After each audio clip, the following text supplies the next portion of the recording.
Well, this is a little bit wide, isn't it? I think we need to take this somewhere a little bit more appropriate, and for that we're going to need this. I'll see you in a moment.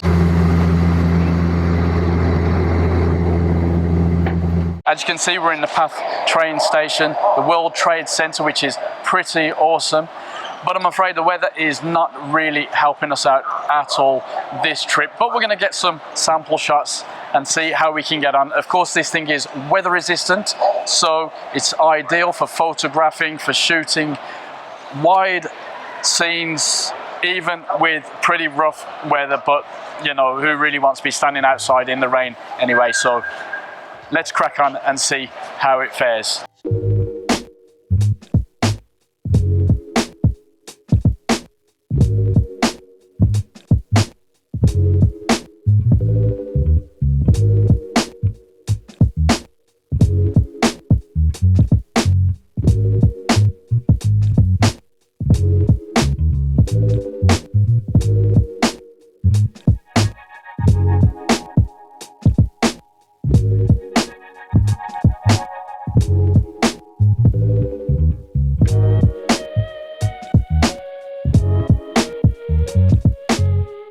At 805 grams, this weather-resistant lens has that usual solid XF build and feel in real-world use. The manual focus ring is well adjusted, and the aperture ring feels exactly how it should from f2.8 to f22, and of course P mode.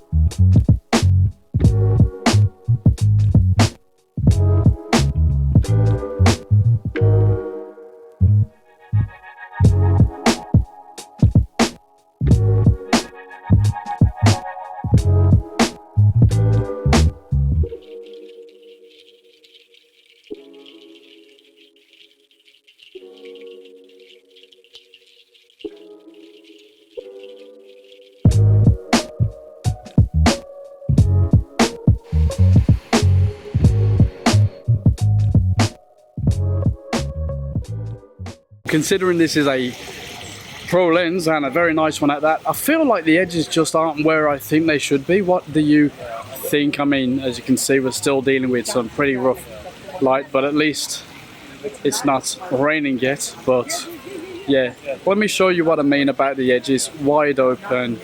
I'll stop down a little bit for fun. Let's see, before someone behind me starts talking, singing, sorry, far too much.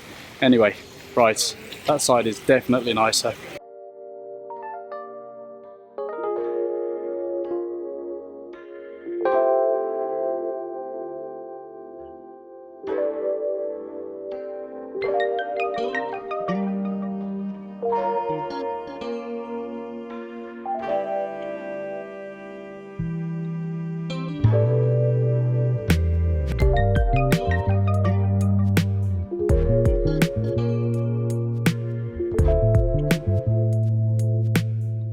As you can imagine, the 8-16 isn't really the ideal travel lens, but as you can hopefully see, you can use it for streetscape, street photography, most stuff really, you know, when you're traveling around. And if you throw it to 16, well, you can get a more normal field of view and, you know, some more less extreme shots. Of course, fling it to 8mm times 1.5 for the crop, and it's pretty cool. I think you'll appreciate the images are very sharp, the image quality is nice, even in the pretty dull weather and light that I'm getting out here. I mean, today we thought it'd be impossible, but it's grey, but it's still dry. But we're going to go up to the Brooklyn Bridge now and hopefully get some shots before it gets too dark. See how we get on there. And yeah, by the way, we're not going to talk about comparing it to the 10 to 24 because I think that's a little unfair, but you know, I am going to say for a travel sort of workout, the 10 to 24 is my preference. But yeah, let's crack on.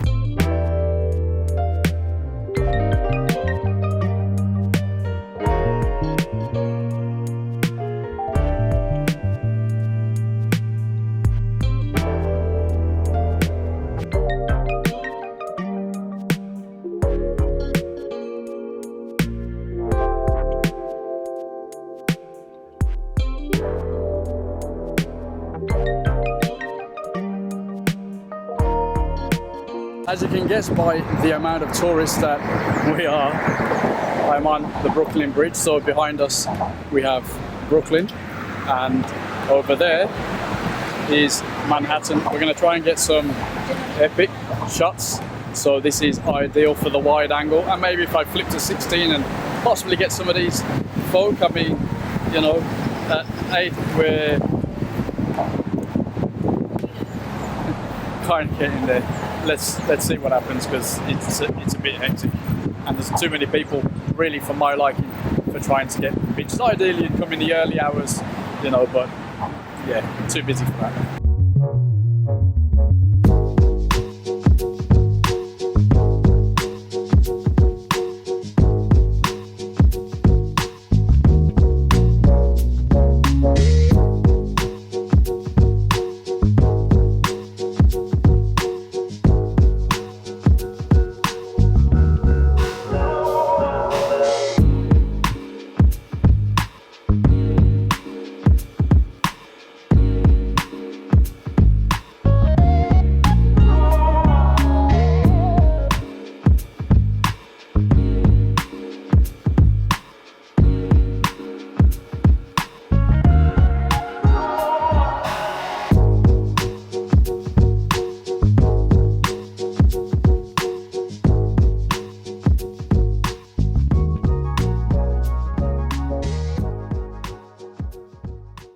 As you can appreciate, the weather has got a lot better, and I'm trying to take advantage of just an hour that I have before we're going upstate to get some shots without a grey sky.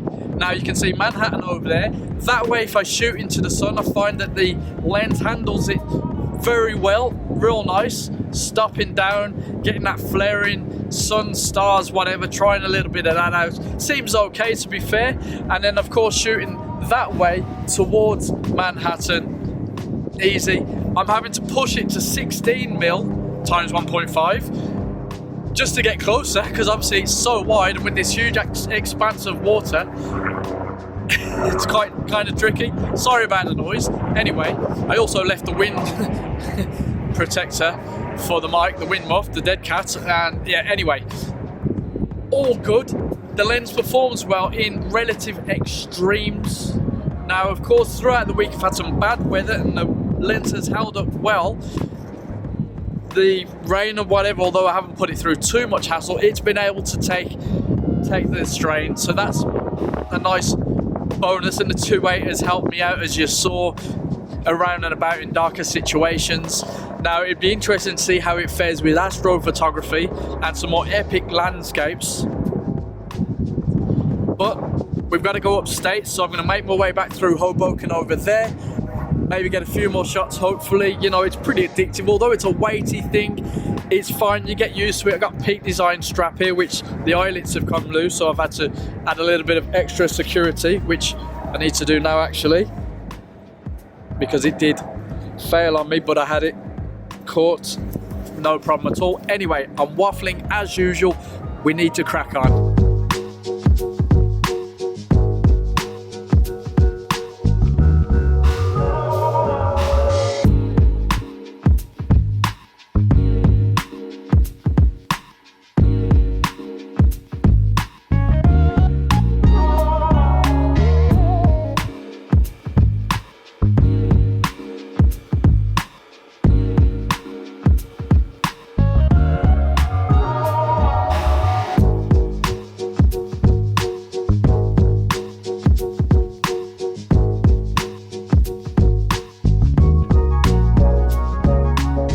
If you've ever used a 12 to 24 on full frame, then this equivalent will not disappoint you. This is an ultra wide zoom, so naturally it isn't for everybody or even everything, but it really stands up to the test, especially for its intended purpose. This is a pro level lens. It's faster at 2.8 all the way through than most other ultra wide zooms, and that can make the difference, especially if you are ready to invest the money in it. The build quality, sharpness, and overall image quality is as you would expect from a Fuji XF lens. It really is top class. Of course, it's not cheap, and it certainly isn't as flexible as other lenses, but for its intended purpose, architecture, landscape, interiors, nightscapes, maybe astrophotography, yes, I would say it is good value. As you saw, at first I was concerned about the edges, the distortion, especially wide open. But I found going along and looking at the images properly and working some of the raw files that there's really no issue at all with distortion, which at a pro level is something you definitely need from an ultra wide, and it's a sign that it is made properly. Even just shooting random shots around the streets of New York City proved to be enjoyable. Well, even if I was too busy shooting nice cars to notice Naomi Watts just a couple of meters away doing an appearance. Anyway, it is what it is. Due to its nature, the lens doesn't allow filters, and I would have really loved to have used a polarizing filter on this trip. So I think I'd be inclined to try out the Photodiox Wonder Panel adapter and their 145mm filters. If I were to buy this lens, I think that's something I definitely want to do. Yes, it's big, but even on this smaller body, the T30, which frankly isn't, I would say, the target body for this lens, the combo felt nicely. In fact, someone hit me up on Instagram asking how it fares on the T20, so I was right there in the thick of it, living with this combo, and I was able to answer. Let me know if you tested that out, by the way, in the comments below or on Instagram. The autofocus, super fast, barely audible. In fact, due to the 25cm close focusing and throwing out the background, even the bokeh was nice and pleasant, something that you don't necessarily need in this nature of lens, but having that close focusing for me just opens up the worlds of possibilities with this lens, and in fact helps me have fun randomly shooting away from the intended purpose of the lens. When this lens was first announced, I was kind of excited. Then the size was revealed, and then the price. And as I don't particularly shoot landscapes, architecture, nightscapes, interiors that often professionally, I kind of put it on a back burner. But now I've had time to live with this lens, I can really recommend it, especially if you're into those fields of photography. There we go. Thanks for getting this far. It's been random. The trip was as it was, but I think we managed to get some decent content out there, and I have so many samples that in fact I've probably left a lot out. I might even throw just a whole lot at some point if you're interested. I might just throw them up for myself, you know, so I can look back on my New Jersey, New York City trip. And anyway, it's like the equivalent of the old-fashioned slideshows you'd take, people, not me, would take around to their families and bore them to death with. It's even the modern day version of posting them all up on Facebook these days, because frankly, anyway, that's a whole different story. Let us know in the comments below if you've used this lens or if you intend getting it. Don't forget to subscribe. I'll see you in the comments below.